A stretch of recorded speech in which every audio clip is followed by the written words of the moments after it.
الحلقة السابعة من الموسم التاني من مسلسل هاوس اوف ذا دراجون نزلت النهاردة من شوية، وانا النهاردة جاي علشان احللها واناقشها معاكم. مبدئيا كده يا جماعة، هي كانت حلقة كويسة احسن من الحلقتين اللي فاتوا. فيها احداث كتير كويسة وليها تأثير كبير على القصة قدام.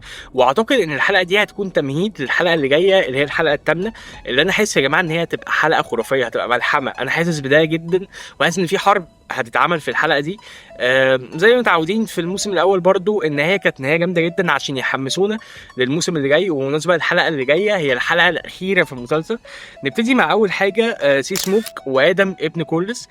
طيب انا عاجبني الموضوع، بس مش عاجبني الطريقه اللي اتبنى بيها الموضوع، اللي هو يعني مضحك قوي بصراحه. اللي هو سي سموك راح علشان يتركب. بصراحه انا حاسس ان الموضوع ده يعني اتعمل بطريقه عبيطه. هو ما اتعملش بالطريقه اللي الناس فاكرين ان هو اتعمل بيها، اللي هو سي سموك طلع علشان يدور على الراكب بتاعه. لا، هو ما اتعملش بالطريقه دي. هو اتعمل بطريقه وحشه بس مختلفه عن دي. اتعمل ازاي؟ ان سي سموك اول حاجه هرب بعد اللي حصل، بعد ان هم جابوا له حد عشان يجرب يركبه وهكذا. فما ركبوش وحرقوا وكده، فهرب بعدها. وبعد كده راح علشان ياكل حد أو يفترس حد او هكذا.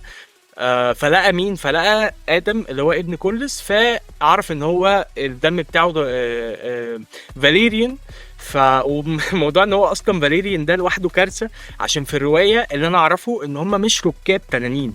يعني الدم بتاع الفاليريان مش بيركب تنانين وهكذا. فحسيت ان هو بصراحه جانب عبيط قوي. فالمهم لما راح عشان ياكلوا او يفترسوا، لقى ان هو دمه فاليريان. فقال له لا خلاص، انت فاليريان، تعالى تعالى اركبني، يعني لا مؤاخذه. بس فالموضوع بصراحه ما حبيتوش قوي. شكل سي سموك يا جماعه جامد قوي. شكل سي سموك في المسلسل ده جامد قوي، من تقريبا ده اجمد تنين كشكل او شكلا. معمول باتقان. لونه الابيض حلو قوي. في المكان اللي هو كان قاعد فيه ما كانش باين قوي او ما كانش ظاهر شكله بصوره كويسه. لكن شكله بصراحه طلع كويس قوي. لارس دوره كان كبير في الحلقه دي. بالنسبه لي لارس من اكتر الناس، اللي هو حرفيا هو الليتل فينجر بتاع المسلسل ده، ليتل فينجر اللي كان في جيم اوف ثرونز. فحاسس ان دوره لما كبر بقى افضل، مع ان حاسس ان لارس الموسم الاولاني مختلف عن الموسم التاني. حاسس ان الموسم الاولاني كان معقد اكتر، كان الجانب بتاعه محمس اكتر او مش مفهوم اكتر. مع انه برضو يعني الموسم ده كويس، بس مش زي الموسم اللي فات. الموسم اللي فات كان بيخوفني او تحس ان هو ليه ايه، ليه حضور بشكل اكبر. يعني موضوع برضو علاقة كولس بآدم معقدة، ومش عارف هيعترف بيه ولا لأ. بس أعتقد عاجلا أم آجلا يعني هيعترف بيه، علشان هيبقى دوره كبير، وإن هو راكب تنين ده لوحده يعني زي فخر كده للعائلات. وبرضه موضوع ألين اللي هو أخوه، حاسه هيبقى ليه دور كبير في المسلسل. ومش هيركب تنين، بس هيبقى ليه دور كبير في المسلسل. يعني بصراحة مش عارف، حاسس ان الجانب ده كويس ومعمول بطريقة كويسة. زي ما قلت، موضوع الفاليريان اصلا مش ركاب تنانين ده انا ما حبيتوش. المفروض يتقنوا الموضوع بشكل احسن من كده يعني. ومفروض ان المسلسل يعتمد على الرواية، عشان نحس المسلسل هيخيش في حته كده، هيخيش فيها بالذات إن الناس اللي قاريه الروايه كل حلقه بيقولوا رايهم في الحلقه وكذا. فده بصراحه ما مش اكتر حاجه حبيتها. موضوع برضو تجميع الباسترز، حاسه معمول باتقان حلو قوي. حبيته، معمول بطريقه كويسه. يعني معمول بسلاسه، ما تحسش ان انت متضايق او معمول بشد او هكذا. يعني خط مسارية بصراحه معمول يعني مقحم بطريقه وحشه عشان يدعموا الاجندات وهكذا. مش حابب الخط ده. موضوع الخط بتاع ديمون بصراحه انا زهقت منه. خط بتاع ديمون وهارن هور وكده، مع ان في تطورات في الحلقه دي، بس انا زهقت منه. يعني المفروض ان ده اهم شخص في الروايه. في يعني المفروض يبقى اهم شخص في المسلسل، ويبقى ليه دور فعال اكبر من كده، اللي هو حرفيا كل الناس بتحارب وبيحصد ومش عارف ايه وبتاع، وهو مع نفسه في هارن هول. مع ان فهمنا تطورات الشخصيه، وفهمنا الصفات بتاعه الشخصيه، وفهمنا حاجات كتير، بس في نفس الوقت بصراحه انا ما حبيتش، مش حابب الجانب ده، وما اظنش ان في حد حابب الجانب ده. هم بس حاطينه عشان ايه؟ عشان يبقى في جانب مرعب في الموضوع، مع ان ده مش محتاجينه اصلا يعني.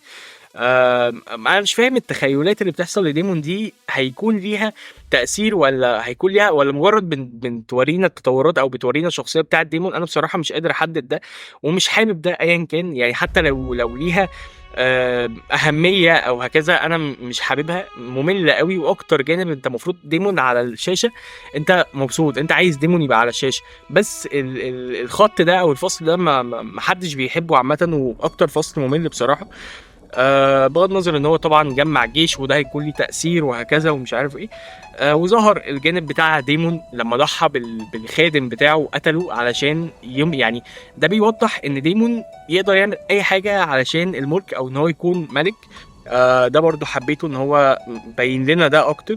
وشفنا ايجون، موضوع ايجون وهو بيحاول يمشي. هو في الروايه ليها موضوع انا مش هحرقه عليكم، موضوع ايجون ده. بس حاسه في المسلسل هيكون يعني هيكون مختلف عن الروايه. حاسس ان ايمون ممكن يقتله او هكذا، واتمنى ان ده يحصل. موضوع الجانب الجديد بقى بتاع اليسنت وان هي راحت تصيف تقريبا ولا مش عارف تعمل ايه، ده ما حبيتوش وممل ومش عارف تطوراته هتكون ايه. ان هي هترجع مثلا وهيكون ليها دور او كده مش عارف، بس ما حبيتوش. الجانب الدرامي كويس قوي بتاع الشخص اللي ركب فيرمسور، اللي هو التنين الكبير التاني اكبر تنين بعد فيجر. ده الجانب بتاعه كويس ومعمول بطريقه كويسه. وحاسس ان شكل فيرمسور ذات نفسه يا جماعه جامد قوي. يعني حاسس ان شكل فيرمسور معمول بعد سي سموك على طول هو افضل شكل معمول. انا ما حبيتش شكل فيجر بصراحه. بحسه يعني مش حلو، مش عارف، مش معمول باتقان او هكذا. الفصل بتاع ركوب التنانين زي ما قلت حلو قوي، بتاع الباسترز وان هم يركبوا التنانين وان التنين حرق الاول ناس كتير وهكذا. ده حبيته قوي. زي ما قلت حلقه كويسه جدا، فيها احداث احسن من الحلقتين اللي فاتوا بكتير. حبيتها نسبيا. يعني زي ما قلت برضه هتكون بناء او تمهيد للحلقه اللي جايه. وتقييمي للحلقه السابعه من مسلسل هاوس اوف ذا دراجون الموسم الثاني هو 7.5/10. زي ما قلت حلقه كويسه بس ما كانش فيها حدث رئيسي او مهم. المهم لو الحلقه عجبتكم يا ريت ما تنسوش تعملوا لايك للفيديو وسبسكرايب للشانل عشان يوصل لكم كل جديد بقدمه. اشوفكم على خير في حلقات كتير جدا جايه، وسلام.